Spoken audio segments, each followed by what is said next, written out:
Welcome to Historical Chronicles, where history comes alive. Today, we bring you the epic story of one of India's greatest kings.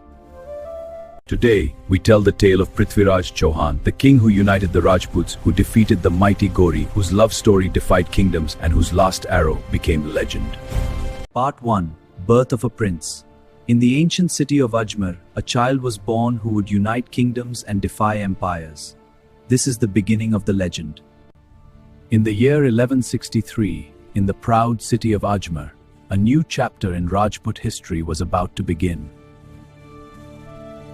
To King Prithviraj Chauhan and his queen, a son was born, a child who would become a legend.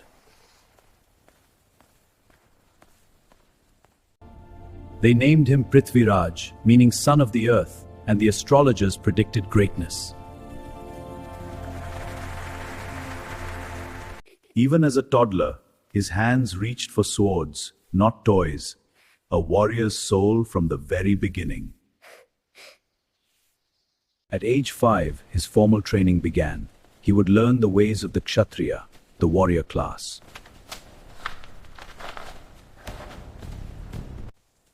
He took to horses like a fish to water, spending countless hours mastering horsemanship. Soon, he was sent to Delhi to live with his maternal grandfather, the mighty Tomar ruler Anangpal. In Delhi, his grandfather welcomed him warmly. Here, he would learn the art of ruling an empire.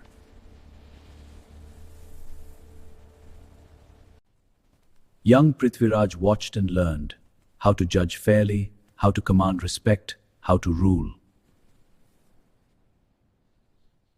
Part 2. The Making of a Warrior. In the grand city of Delhi, a prince found a friend, mastered his skills, and prepared for the throne. In Delhi, he met Chand Bardai, a brilliant poet who would become his closest friend and chronicler. Their bond was immediate and deep. The warrior and the poet, two sides of the same soul.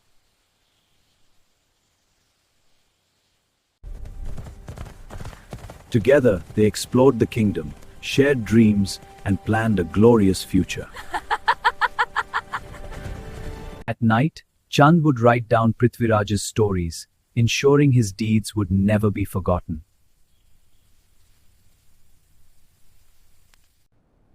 His training intensified. He was no longer a boy but a warrior ready to defend his people. He led small patrols along the borders, learning to command men and face real threats.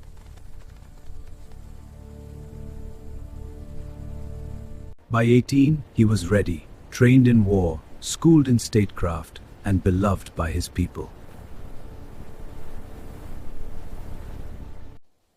His grandfather saw the leader he had become and knew the throne would be in safe hands. Then came word from Ajmer. His father was ill, and the kingdom needed its prince.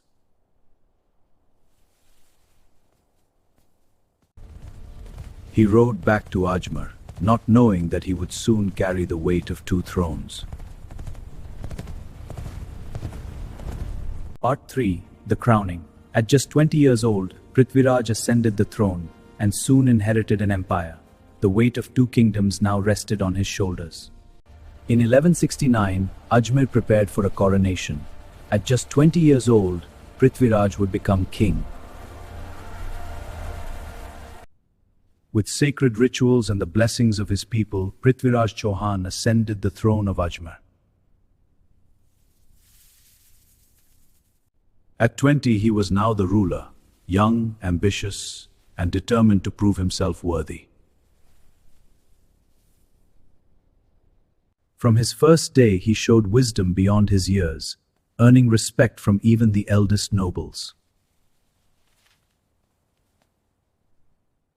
Then came news that would change everything. His grandfather Anangpal had passed away.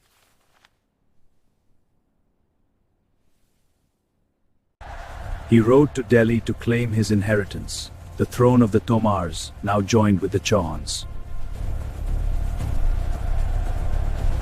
He now ruled from two capitals, Ajmer and Delhi, controlling vast lands from Rajasthan to Haryana. His vision was clear: unite all Rajput clans against any invader who dared threaten their land. He strengthened his army, knowing that peace must always be defended by the sword.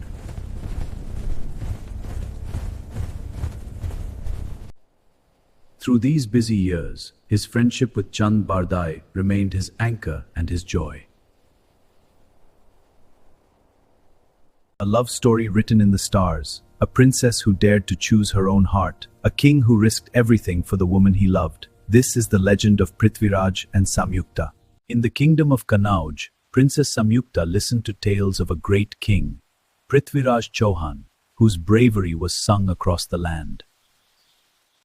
Though they had never met, their hearts recognized each other across the miles. She dreamed of him, he dreamed of her. But Samyukta's father, Raja Jaichand, was Prithviraj's sworn rival. When he learned of his daughter's love, his fury knew no bounds. Jaichand devised a cruel plan to humiliate his rival. He commissioned a clay statue of Prithviraj to be placed as a mere doorman at Samyukta's Swayamvara. Invitations were sent to every eligible prince and king across the land, everyone except Prithviraj Chauhan. The insult was clear, but Prithviraj was not one to accept insult meekly. With Chand Bardai's help, he crafted a plan as bold as his heart. The day of the Swayamvara arrived. The hall was filled with eager suitors, and at the door stood the clay statue, Jaichand's final insult to the king he hated. Samyukta walked through the hall, her gaze unwavering. Prince after prince she passed, her heart guided by a love that needed no introduction. To the shock of all, she approached the doorman's statue, the image of her beloved, and placed the garland around its neck. But the statue was not clay, it was Prithviraj himself, hiding in plain sight.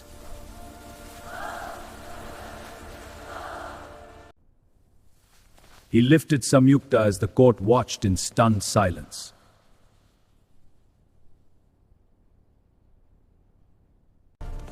Like a bolt of lightning, they rode from Kannauj, toward Delhi, toward love, toward destiny. Jaichand's rage echoed behind them, but they were free. In Delhi, they were married with full honors. The king and his queen, united by love, defying all odds, but Jaichand's fury would have consequences no one yet foresaw. Part 4. The Clash of Empires. From the west, a conqueror marched. From the east, a king rode to meet him. At Tarain, their destinies collided. In 1191, storm clouds gathered in the west. The ambitious Sultan Muhammad Ghori marched towards India. Word reached Delhi quickly. The invader was coming, and he would not stop until he conquered. Prithviraj rose to the challenge. We will meet him, he declared, and we will send him back. The united Rajput army marched north to confront the invader at a place called Tarain. At Tarain, two worlds prepared to collide. The Rajputs defending their motherland, Ghori seeking conquest. With a mighty roar, Prithviraj led the charge, thousands of horsemen sweeping across the plain. Prithviraj fought like a lion at the head of his army, inspiring his men to feats of courage.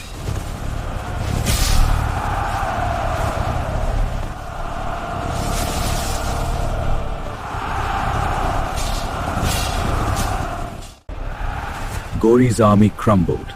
The Sultan himself was wounded and barely escaped with his life. Victory! The invader was defeated, and the honor of the Rajputs was preserved.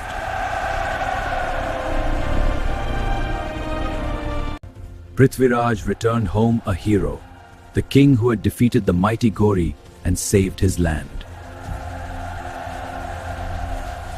The victory was won. The hero returned in triumph. But across the mountains, a wounded enemy sharpened his sword. What happened in the year between the battles would seal the fate of a kingdom. Muhammad Ghori escaped the battlefield wounded but alive. In Ghazni, he burned with humiliation and swore revenge. Immediately, he began assembling the largest army India had ever reached. While Ghori prepared for war, Prithviraj spent 13 long months besieging the Bhatinda fort. It was a costly delay. Precious time slipped away as seasons changed. Chand Bardai and wise ministers urged Prithviraj, but more spy just before he restored. Ignoring the pleasures of these months were spent in celebration, not preparation. This choice that would change India forever. Alliance with the invader against his own son-in-law. Part 5. The final stand. The enemy returned. The trap was set. But even in defeat, a king's courage can never be captured. This is the story of his last battle. Muhammad Ghori returned not with the army he had before, but with 120,000 elite cavalry, trained in new tactics, burning for revenge. It was the largest invasion force India had ever faced. Word reached Delhi faster than the wind. The invader was coming, and this time he would not be stopped easily.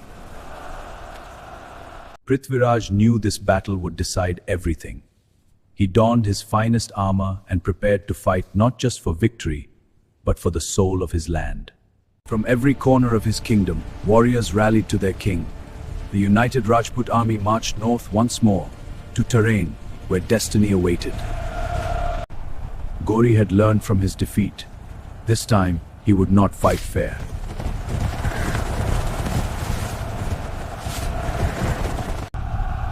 The Rajputs charged, believing victory was near. But it was a trap. Ghori's main force waited ahead. Surrounded and exhausted, the Rajput warriors fought with the courage of lions, but the odds were overwhelming. Prithviraj fought until he could fight no more, his men fallen around him, his kingdom slipping away.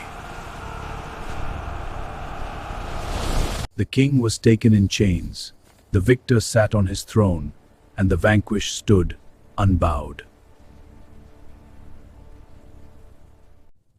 Legend says Ghori had Prithviraj blinded, but his spirit remained unbroken, and his friend had a plan. In his final act, guided by his poet's voice, the blind king fired an arrow that found its mark, one last act of defiance. The king fell in 1192, but his legend never died. The king who united his people, who fought to the end, and whose courage still inspires. If you enjoyed this journey through history, please like, share, and subscribe to Historical Chronicles. Hit the bell icon so you never miss a story from India's glorious past. More legends await.